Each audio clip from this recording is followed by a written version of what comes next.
Well, while we're enjoying our bubbly, you may want a little snack, but we don't have to feel bad because next on our list of guilty pleasures is eating cheese.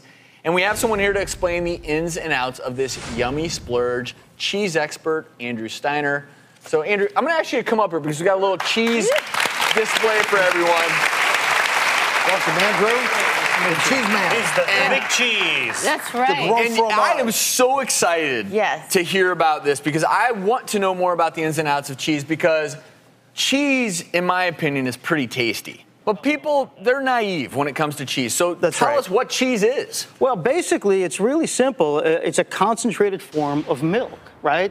It developed by people trying to store this valuable product that came out of the animal without it spoiling. So they took most of the liquid out of it, and that's how they store it. So you get all that great calcium in there, all that great protein in there. It's really fantastic. It's good for strong bones and strong teeth. In fact, if you're after pure protein, there's more protein in a 1 ounce piece of cheese than a 1 ounce piece of meat or poultry or fish, for sure.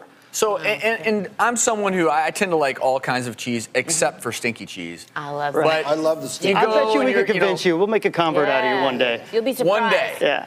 But, there's hard, there's soft cheeses, and I've always wondered, why is one soft? Right. Remember what I said before. It's concentrated milk. Cheese is really, in its base form, all the same thing. There's only one difference between the hard cheeses and the soft cheese, and that's moisture content, right? We get rid of more of the liquid from the curds, from the raw cheese product, and we get a harder cheese. And this one is from the Netherlands. It's a Gouda. Most people pronounce it Gouda, G-O-U-D-A. Okay. That's wrong, okay? It's Gouda. This is really, really dry. You hear that? I can kill you with this, right? So don't make me mad. I got knives too, okay?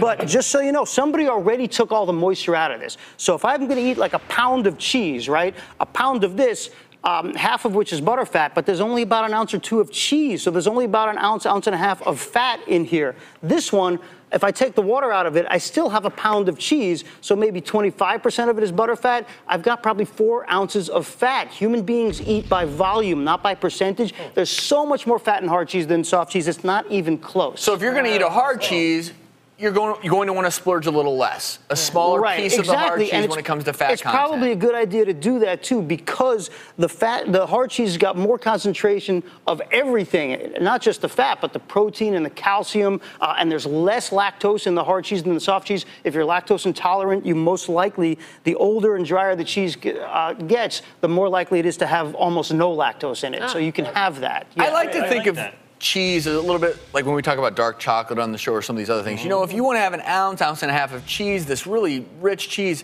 it can actually satisfy you because it's got the protein in it. So as a snack, not a bad option. But I do great health benefits too.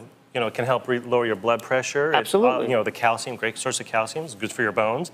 And, if you're picking the right cheese in moderation, it can actually help with weight loss because it's such concentrated nutrition. That's a great point. I tell people till I'm blue in the face that if you get high quality products, whether it's cheese or meat or whatever it is, if you get the real good stuff, you don't need as much of it. You can just have a bite or two and you can say, hey, wait a minute, that was really good. How do these cheeses compare to the cheeses we buy at the grocery store in the deli section? That's a great point. A lot of those cheeses, and I can't speak for all of them, but a lot of them have very little to do with the way the cheese and the milk is in its natural form. There's a lot of oils, emulsifiers, stabilizers, colorings added to them, and that makes them last a lot longer and melt a lot better, but they're gonna have a lot less nutritional content in them. Get the good stuff, eat less of it, it'll be healthier for you. Thank you, Andrew. You're welcome. And the sad reality is, probably the majority of cheese we eat in this country is the overly processed cheese. It's not really cheese at all. So thank you for explaining cheese to us. I can't wait to have some after the show. Thanks for having me.